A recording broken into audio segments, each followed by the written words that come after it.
Super Mario Galaxy games are something I can talk about forever. They've played such an important role in my life as they truly made me love video games. There's so many things that ultimately make these, in my opinion, some of the greatest video games to ever be made. And today, we're going to discuss none of those things. Instead, we're going to talk about this window, and these trees, and these towers, and why they keep me awake at night. Now, just a disclaimer, obviously Mario is a fictional world where anything goes and things don't have to make sense, so there really is no need to analyze and question things this much. But I don't care, I'm gonna do it anyway. All the 3D Mario games have their fair share of surrealness to them. I think the Mario Galaxy titles have the biggest examples of this, but I'd like to briefly discuss the previous two 3D Mario games first. Super Mario 64 is a great time. The first game in the 3D Mario series, and one that holds a special place in my heart. I've always liked this opening area outside of Peach's castle. I remember just aimlessly running around it as a kid because just moving around was really fun to me. If you actually look around here, it's pretty weird. Looking beyond these hills seems to indicate that we're completely isolated in the middle of the ocean, or maybe even up in the sky. It's hard to tell. There are invisible walls all around, so you can't explore any further. There's a waterfall that just starts. You can use a cannon to reach the roof, but you can't see the castle's backyard from the roof, only the front. And why is there a cannon to the roof to begin with? I've always been intrigued by this, the internet's been throwing this term around lately, a liminal vibe. A lot of the levels are like this too. You access some of the game's stages by jumping through paintings, but where do these paintings actually take you? Levels like Whomp's Fortress and Cuckoo Mountain seem to take place on a floating island in the middle of nowhere that's so high up you can't see the ground. If there even is a ground. You see what I mean? This game has a lot of surreal environments that, for whatever reason, exist in this world, and when you're running around these places in Mario's shoes, it all makes sense and none of it seems that weird. It's when you imagine your actual self in these worlds, where these locations become really bizarre, maybe even a little unsettling. And my little kid brain would just always have my imagination run wild in these. Like, where did these floating islands come from? How are we here? How do they exist? Now, of course, the actual answer is that this is a video game from 1996, so the devs simply built what was necessary and nothing beyond that. That's why in places like Tiny Huge Island and Lethal Lava Land, the world just kind of ends. There's no reason to go further than what's important for the levels, so you just can't. But I don't know, when you're a kid, you don't really think about stuff like technology limitations. At least I didn't. But what are these paintings? Are they actually portals to real places in Mario's world? Probably, but I always liked the interpretation that all these worlds were fake and thus only existed inside of the paintings. As a kid, that was my justification for some of the worlds just cutting off like they're the edges of the canvas. The artist didn't create or intend anything over there, so you can't go over there. Of course, not all the levels are paintings, so I suppose we can't say for certain if these places are real or imaginary or somehow all taking place inside of Peach's castle. The next game, Super Mario Sunshine, out of all the games in the series, does the best job when it comes to immersion, in my opinion. Mario leaves the Mushroom Kingdom to go on a vacation to Isle Delfino, and the devs go out of their way to make this island seem like a real, lived-in place. Delfino Plaza is a little town with fruit stands and boats and people resting on the beach. I always wanted to visit this place in real life as a kid because it just looked like you could actually live here. Peach's castle from the previous game has all these painting rooms, but it doesn't have a kitchen or a bedroom or a bathroom, and the basement is flooded. How does anyone live here? One of my favorite things about this game is being able to see how the whole island is connected. Bianco Hills and Rico Harbor are two separate stages, but you can see Rico Harbor from Bianco Hills. The giant Ferris wheel from Peanut Park is visible from Rico Harbor and Serena Beach too. That was always just so cool to me. Now, this game does have its fair share of surrealness, the secret levels in particular, like jumping into this hole up here and you end up on a giant pachinko in the middle of the sky, or going from the beach this universe of railroad tracks. Jumping out this hole in Pianta Village will take you to a black and cloudy void with people just hanging out, I guess. How do they survive down here? This place is literally just green wooden blocks in the middle of nowhere. Why are they here? What do they eat? By the way, there are these giant trees around Pianta Village, but did you know that the village itself is on top of an even bigger tree? I love that. Well, if you're in the mood for more existential dread, let's now actually take a look at the Mario Galaxy games, my favorite games of all time. Super Mario Galaxy 1 has played a very important role in my childhood, and is a game I believe to be truly timeless. As I get older, the more I realize it's not perfect, but it's pretty close. Mario ends up on the Comet Observatory, home of Rosalina and the Lumas, and goes on a journey through deep space. I think this game is why I love space. There's not a single galaxy I don't enjoy playing through over and over and over again. One of these galaxies is the Toy Time Galaxy. Stage about traversing giant desserts and toy trains and office supplies and this giant Mario and this giant rectangle thing. It's a great time, and it's always been one of my favorites. But then, you look in the background, and you look around where you are. We're still in the middle of space, but we're inside of something, a house. And you look out the window of this house and see nothing but an ocean of stars in the vastness of space. Now, if we're inside of this house, and there are literal planets inside of this house, right? It is the Toy Time Galaxy, after all. This house has got to be pretty big, right? Like, really, really big. And I don't know what it is, but just, like, imagining a super massive structure just floating in the middle of space that happens to look like a house with the aesthetic of a little kid's bedroom has evoked quite a lot of emotion in me. And fear. Like, can you imagine as space travel becomes more advanced, humanity eventually discovers something like this? I mean, we haven't traveled super deep into space. Who's to say something like this doesn't exist? Who's to say a kingdom of bumblebees and a random floating golf course aren't real and somewhere extremely far away? I think that's part of what makes me love this game so much. As a kid, it just really made me think. And this isn't the only eerie background. Ghostly Galaxy has a bunch of ginormous spirits rising towards a light in the sky. Who are these spirits? Why are they so big? I always found myself asking these kinds of questions. What was the fortress and buoy-based galaxy used for? The Big Mouth Galaxy is basically a beach and a giant fish statue, but if you look outside, the ground seems to be an ocean.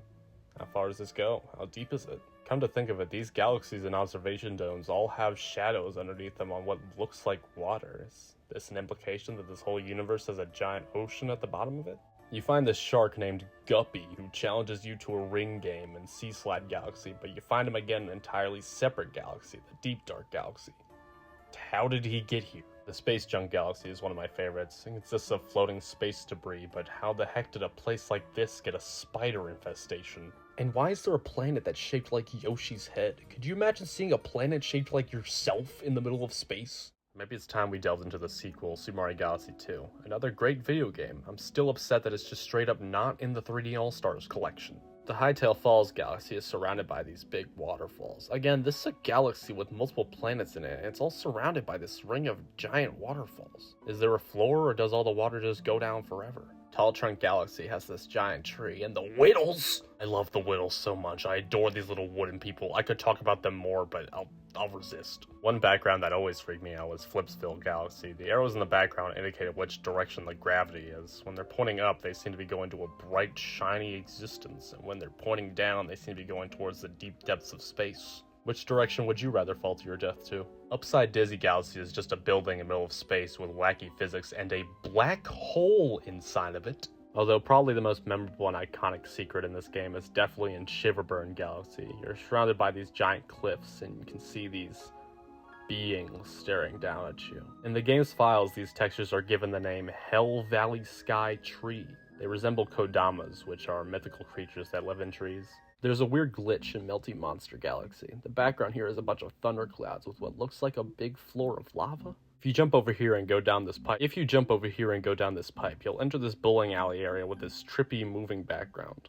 Once you're done recovering from the motion sickness I just gave you, go back down the pipe. Now there's a giant trippy piece of that background stuck out here. It even disappears if you try to look at it from different angles. Not sure why this happens. I suppose the devs just didn't think anyone would leave this area after entering it. Flash Black Galaxy looks to be surrounded by a massive space forest. Clockwork Ruins Galaxy has these ginormous towers. You see what I mean when I say surreal? As a kid, I always wondered who built them. How did they build them? What purpose do they serve? Is this galaxy the remains of some ancient space city for giants? Throwback Galaxy is just Womp's Fortress from Mario 64, hence the name. Maybe that's their explanation for the painting from before. Perhaps they are just portals to random places in space, and what the hell, did you see that? Although the one that's always stuck with me the most is Slimy Spring Galaxy. It takes place in this giant cave, which, again, this is a galaxy, so it's gotta be a pretty big cave. The highlight of this level for me is at the very end, where you escape the cave and are greeted by this.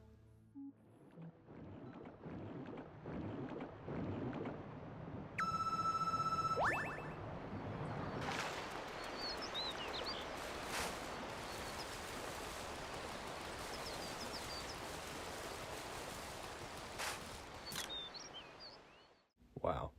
I would love to take a nap out here with this view. Just forever. Moving on to the next two games in the series, Super Mario 3D Land and Super Mario 3D World. They handled their settings a little differently. The game is more so structured like a 2D Mario game rather than the previous 3D ones.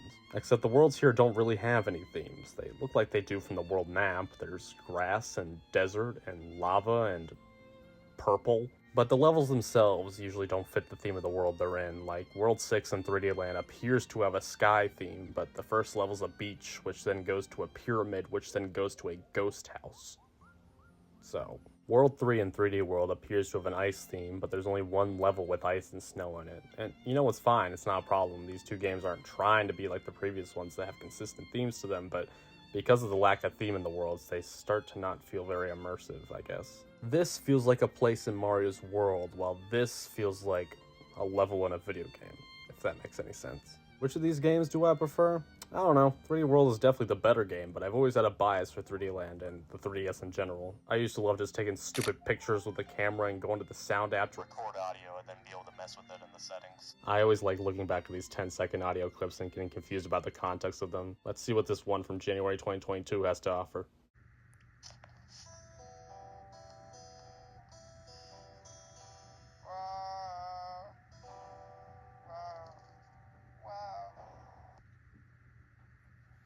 Super Mario Odyssey is a game about traveling the world, and like Super Mario Sunshine, this game does a good job making the levels feel lived in. Every kingdom has its own brochure, and most have their own locals, and I think that just makes them so much more fun to explore. I always liked how Mario actually reacted to the temperature of these places too, and that's a fun detail. Any weird stuff? Well, of course. Go into the Cap Kingdom and enter the Top Hat Tower and find out there's apparently a whole universe in here. What about this door in the Lake Kingdom? How do we get here? Although a pet peeve I have with some of these kingdoms is how isolated they feel. Sure, they all feel lived in, but if I wasn't Mario and didn't have an airship, how else would I have gotten here? The Luncheon and Metro kingdoms are probably the most jarring to me. Luncheon apparently just takes place on a floating island of pink lava, but it's also surrounded by an ocean of pink lava, so why does it need to be floating too? New Donk City just ends. There's other buildings in the background, but are they abandoned? How would I get to this park if I didn't have the ability to travel through the power line? Why does this man just disappear when you walk up to them? Look at this. Once these taxis move out the way. God, this really is New York. You can see there's no one standing there, but if you move far enough away, he just appears. I don't know, man, I'm tired. I could go on, but I'm sure I've rambled long enough. So, what was the point of all this? I don't know, I guess I've learned that maybe all I've been trying to get across is that I'm freaked out by things that have no explanation and are also very big. Probably could have just said that. Now what? Kind of run out of things to talk about with that. I suppose we could talk about the Whittles! I love the Whittles in their broken English. Look at them, they're perfect. This is like the peak species. Nintendo really made a society of wooden people, named them the Whittles, and then never had them appear in a game again? Why? Look at them. Alright, so I guess technically they are also in Mario Party 9. There's this one minigame where a Whittle gives you logs to chop up, which, I mean, if you think about it, is a little weird since the Whittles themselves are made of wood and, well, okay, actually maybe don't think about it. Alright, for real, I'm done rambling now. I need a nap. I need to sleep. It is 5 in the morning.